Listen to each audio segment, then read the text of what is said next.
there's a lot of ways that you can look at what's in the recordings, but Sure. one way that I look at them is that they're all from people who take seriously this idea that we can look at the world and understand the world. Mm-hmm. But they have very, very different ways of doing that, right? Mm-hmm. But they're all very serious about it, right? Yes. They're all serious people in pursuit of truth, we could say, Mm-hmm. right? Whereas they certainly would not agree. I mean, in fact, the collection is curated such that many of these people wouldn't agree on Yes. conclusions. Well, I mean, on a surface level, some of them are, there's almost a dialogue between atheism and theism, which I think is very much on a surface level. But there's also a theme of how one comes to know the world better or comes to know God better, I suppose, between them. There's a little bit of an atheism versus theism thing going on, but it's not really so much that. Mm-hmm. Just because when you start really getting into what smart people believe, any smart person in any category, whether they're a religious person or a scientific person, it's usually not particularly simple, right? Yes. And it usually doesn't fit some kind of very easy us versus them narrative. And so one of the strings or one of the families of quotes in the game is from very, very serious physicists, many of whom were, key people in the discovering and the understanding of quantum mechanics, right? Mm-hmm. Which is when we first really realized that the picture of the world might not be like what we thought, sort of in the time between, Einstein did his first relativity stuff in 1905, right?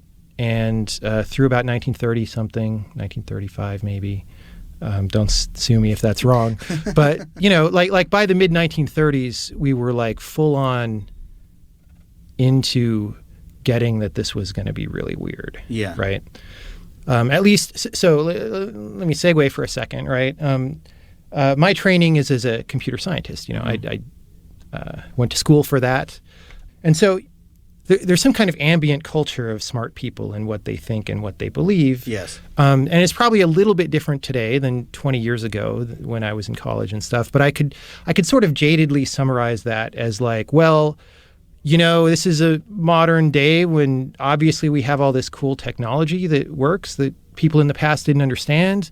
And that all is due to science. And science is sort of the opposite of religion, to use a very dumb, oversimplified idea. Yes. And therefore, that proves that anything to do with religion is stupid and the smart people are all atheists and Right. et cetera, right? You can extrapolate from there. And that, I feel like that's still a prevailing cultural idea. I certainly grew up with it, yeah. But when you look back, it's not really true. And I say look back because those are, a lot of the famous scientists are from in the 1900s because that's when all these big things happened. But even scientists today, you look at a lot of these people have gone to great lengths to tell you what they think about that. Like, what is the nature of existence, right? Mm-hmm. Whether a particular scientist calls it God or just reality or something. And they tend to disagree on many of the finer points of things and sometimes on the not so finer points.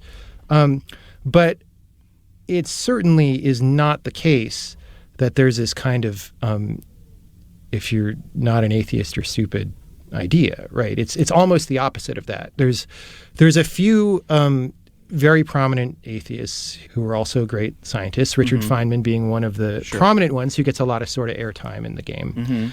But a lot of them really are not, right? And so again, the goal was not to convince somebody of any side. And in fact, part of the goal was to maybe a little bit show that the idea of sides is kind of oversimplified because nobody really lands cleanly on a side. So actually, some of my favorite quotes, the one that's coming to mind right this second, is from William K. Clifford, who's a mathematician in the 1800s.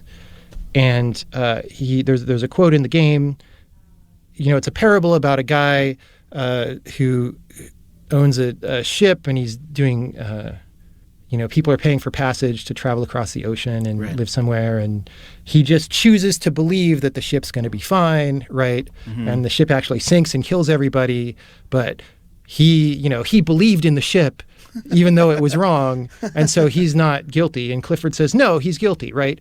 And Yes. that's clearly a parable about, belief in religious faith or dogma or something. Blind faith, yeah. Yeah, the reason that's problematic is the word faith actually doesn't really mean what we think it means today. But we can get back to that in a second.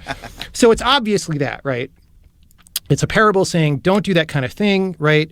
You're only justified in believing what you believe if your beliefs are well-founded by investigation and effort, right? I don't actually put this in the game at all, but William K. Clifford was what we would today call a pan-experientialist, which is very different from an atheist viewpoint. He believed that inanimate objects are conscious, Wow. right? And he came to that belief by this process of investigation, right? But at his time, right, that would have been called atheism because it's outside the realm of believing that there's a bearded man on a throne who decides if you go to heaven or hell or whatever, right? I see. And so really, I was just interested in looking at the world. We're trying to understand the world and what conclusions can we come to. And then again, so that it's very easy to maybe be a little bit pompous or talking down to people or something. So I, for the most part, tried to curate pieces that had meant things personally to me.